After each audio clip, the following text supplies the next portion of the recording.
নমস্কার বন্ধুরা, আটানা ব্লগ আমার চ্যানেলে আপনাদের স্বাগত। তো আজকে দেখাচ্ছি আমি বাপের বাড়িতে পুজো আছে, সেই উপলক্ষে আমি এসেছি। গতকালকে ছিল না পূর্ণিমা, সারাদিনই পূর্ণিমা, সেই উপলক্ষে বাপের বাড়িতে গোপাল সেবা দেওয়া হয়েছে, গোপালের বনভোজন। তো আমার মেয়ে এখানে ওর মামির কাছ থেকে সেজে নিচ্ছে। সারাদিনের প্রোগ্রাম আছে, বাড়িঘর দুয়ারও লাইটিং দিয়ে ফুল দিয়ে সুন্দর করে সাজানো হয়েছে। তো সারাদিনই চলবে অনুষ্ঠানটা। তো তার কিছু ভিডিও আমি আপনাদেরকে শেয়ার করলাম। আপনারা আমার বাপের বাড়ির ভিডিও পছন্দ করেন। এখানে লোকজনও এসছে, অনেক বাড়িতে প্রসাদও নিতে এসছে, পুজো হয়ে গেছে। তো এখন এটা হচ্ছে গোপালের বনভোজন। এখানে হবে মানে আমাদের আত্মীয় স্বজনের বাড়ি থেকেও কিছু গোপাল এসছে এবং কিছু গোপাল পাড়া প্রতিবাসীরাও দিয়েছে। তো এখানে বেশ 10-15টা গোপাল এক জায়গায় করে গোপালের বনভোজন, মানে আমরা পিকনিক করি, আনন্দ করি, সেটাও গোপালদেরও করানো হয়েছে।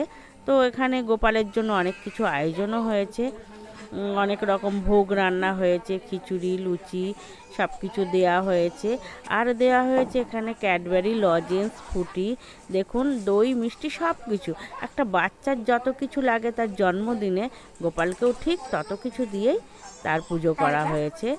এখানে গোপালেরা সুন্দরভাবে সাজিয়ে রাখা হয়েছে, দেখুন প্রত্যেকটাকে দেখলে মন ভরে যাচ্ছে, কত সুন্দর সব বসে আছে।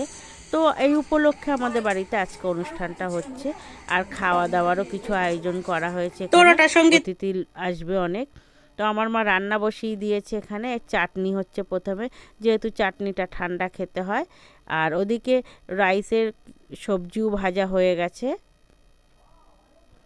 মা চাটনি হয়ে গেছে, এবার রাইস চাটনি নামিয়ে দিয়েছে, দিয়ে বাকি আইটেমও হবে। আজকে সব নিরামিষ আইটেম। তো প্রথমে চাটনিটাই করে নিল মা। আমার মা রান্নাটাই করে বেশি অংশ, যেহেতু মা রান্না ভালো পারে, আর মা সবার বড় রান্নাটা ওই মাই করে। আর কাকিমা এখানে রাইস বানাচ্ছে, ঘি গরম বসিয়ে দিয়েছে। আমাদের বাড়িতে সবাই না মিলেমিশে কাজ করে, একদিকে কেউ থাকে না, সবাই সবার মতন কাজ করে। তো এখানে কাকিমা রাইস বানিয়ে নিচ্ছে, অনেকটা লোক খাবে তো অনেকটাই রাইস বানাতে হবে। কাকিমা রাইসটা বানাচ্ছে। তো প্রথমে ঘি দিয়ে দিয়েছে, দিয়ে এবারে গরম মশলার গুঁড়ো দিচ্ছে। তো কাকিমা যে রাইসটা বানায় না, খেতে খুব সুন্দর হয়। রাইসটা কাকিমা খুব ভালো পারে, ওই জন্য কাকিমাই রাইসটা বানাচ্ছে। তো ওনার সঙ্গে সবাই হেল্প করে দিচ্ছে, কেননা অনেকটাই তো বানাতে হবে, একা তো হয়ে ওঠে না। তো এখানে সবাই মিলে হেল্প করে দেওয়া হচ্ছে। রাইসটা কত সুন্দরভাবে বানাচ্ছে দেখুন। তো আমাদের লোকজন মানে বাইরের খুব কমই নিয়ে কাজকর্ম করা হয়, যেহেতু আমি আপনাদেরকে আগেই বলেছি আমাদের পরিবারে মানে এক সংসারেই আমরা খাই দাই 15-16 জন মতন, আর বাড়তি বাইরের লোকজন আসে। আমাদের বাইরের লোক লাগে না, আমার ঠাকুরদার 2 বিয়ে, তো এই 2 বাড়ির লোকজন হলেই আমাদের হয়ে যায়। আর সবাই আমরা এক জায়গায় থাকি, একসঙ্গেই আনন্দ করি।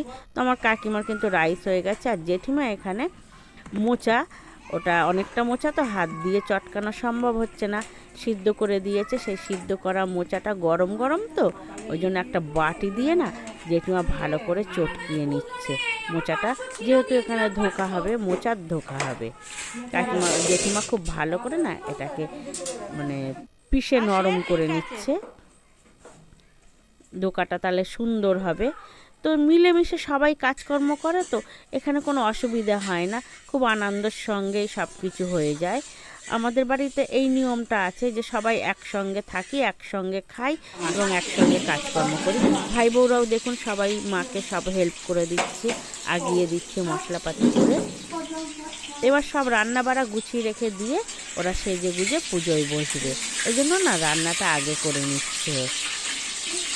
তা আমার মা এখানে দেখুন ধোকার আলুও ভাজা হয়ে গেছে, আরও কিছু অন্যান্য আইটেম মনে হয় বানাবে।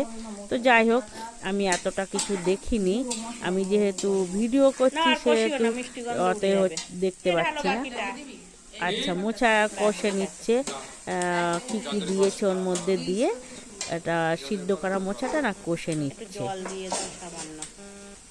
এখানে নিমন্ত্রিত অতিথিরা প্রসাদ পাবে, আর বাড়ির লোকজনেরাই আজকে নিরামিষ খাবে। তো ধোকার জন্য নামিয়ে দিয়েছে, দেখুন এবার এটাকে পিস কেটে না ভেজে ধোকা রান্না করবে। এখানে পনিরও রান্না হয়েছে, বন্ধুরা, পুজোর ভিডিওটা কেমন হয়েছে কমেন্টে কিন্তু অবশ্যই জানাবেন। ভালো লাগলে একটা লাইক দেবেন।